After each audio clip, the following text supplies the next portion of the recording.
Good afternoon. ఇవాళ దినోత్సవం ఏంటి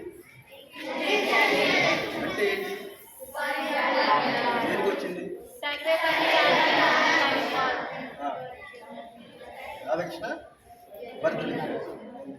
మరి పొద్దు నుంచి ఒకసారి నా పరిచయం చెప్పారా? నా అంతా లేకుండా అయితే ఒకసారి లేకండి.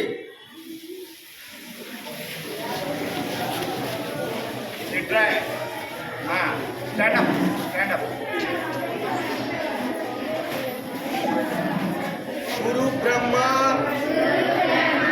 గురు విష్ణు గురుదేవో మహేశ్వర